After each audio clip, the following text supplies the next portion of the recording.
दो बूंदों से सातों सागर हारे हैं जब मेहंदी वाले हाथों ने मंगलसूत्र उतारे हैं। जी हाँ, कुछ ऐसा ही मंजर था 14 फरवरी 2019 को जब सीआरपीएफ के 45 जवानों ने अपने प्राणों की आहुति दे दी थी। उस दिन तिरंगा पहनाने से ज़्यादा कफन के लिए इस्तेमाल हो रहा था।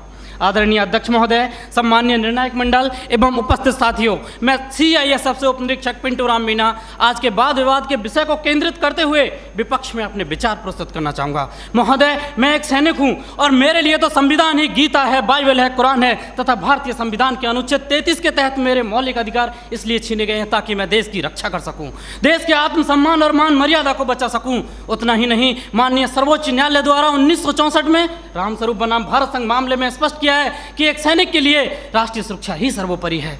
जबकि महोदय, आज हमारे देश में खौफनाक मंजर को देखकर यहाँ की जनमानस मौत से मोहब्बत और जिंदगी से नफरत करने लगी है, क्योंकि अपराध के मुकाबले कानून बौना नजर आने लगा है और ये मानव अधिकार तो अपराधियों के हित में तन जाते हैं, इसीलिए तो रोज भेड़िए साक्षात छाती पर चढ़ जाते हैं। अध्यक्ष महोदय, राष्ट्रीय सुरक्षा के लिए लड़ी गई लड़ाई कोई क्रिकेट का मैच नहीं जो आज हार गए तो कल जीत जाएंगे। ये वो जंग है जो आज नहीं जीती गई तो कल देश को वीरान कर देगी, इसीलिए इसको जीतना बहुत जरूरी है। और हम रोज जीतते हैं तभी तो पंजाब की तर्ज पर जम्मू कश्मीर और उत्तर पूर्वी राज्य भारत के नक्शे में हैं, नहीं तो युद्ध विराम संधि, शिमला समझौता और ताशकंद जैसे कई समझौते रोज जम्मू कश्मीर की घाटियों में बेआबरू होते हैं। महोदय, राष्ट्रीय सुरक्षा का मतलब ये नहीं कि नक्सली आतंकी हमलों में जवाबी कार्रवाई न करें।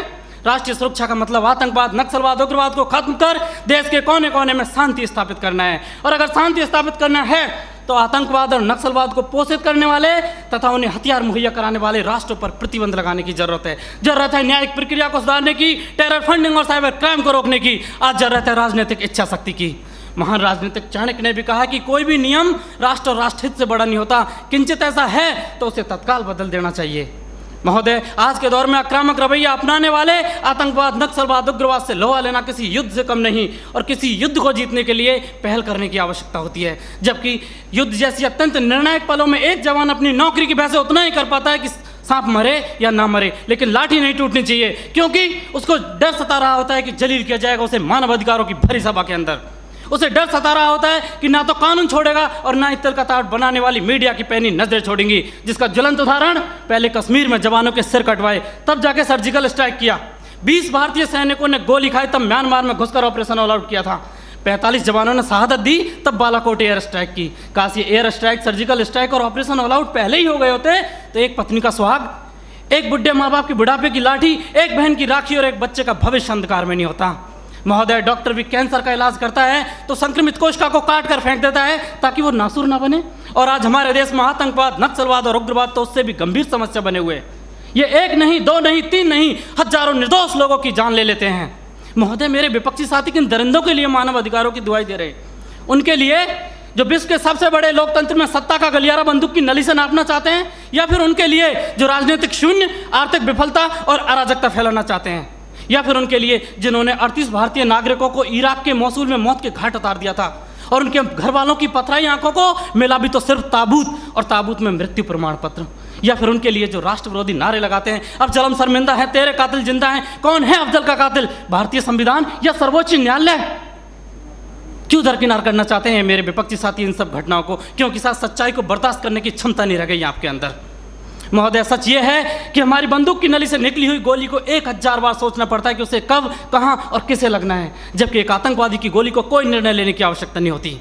एक जवान की उंगली अगर ट्रिगर पर है तब हम यहाँ खुली हवा में सांस लेते हैं। -40 डिग्री तापमान पर एक जवान अपनी हड्डियां गलाता है तब हमें सहूलियत मिलती है बुद्धिजीवियों की तरह बातें करने की, सहूलियत मिलती है संवेदनशील होने की, डिस्को जाने की और त्यौहार मनाने की। अध्यक्ष महोदय, सच्चाई ये है कि दुश्मन देश के बाहर ही नहीं, देश के अंदर भी हो सकता है। मंदिर, मस्जिद और गुरुद्वारे में भी हो सकता है, यहाँ तक कि सदन के अंदर भी हो सकता है, जिसे नकारा नहीं जा सकता। और ये मेरी जिम्मेदारी है कि बाहर भीतर हर तरफ देश की रक्षा करूं, और ऐसा करते वक्त अगर मेरे और मेरे परिवार के मानव अधिकारों को कुचलना भी पड़ा तो मेरे लिए सौभाग्य की बात होगी। अंत में फैसला माननीय निर्णायक मंडल के ऊपर छोड़ते हुए भूतपूर्व प्रधानमंत्री श्री अटल बिहारी वाजपेयी जी की चंद पंक्तियों के साथ मेरी वाणी को विराम देना चाहूँगा कि ये बंधन की भूमि है, अभिनंदन की भूमि है, ये तर्पण की भूमि है, ये अर्पण की भूमि है, इसका कंकर कंकर शंकर है, इसका बिंदु बिंदु गंगा जल है। हम जिएंगे तो इसके लिए, मरेंगे तो इसके लिए, और मरने के बाद गंगा में बहती हुई हमारी अस्थियों से कोई कान लगाकर सुनेगा तो सिर्फ एक ही आवाज़ आएगी, भारत माता की जय।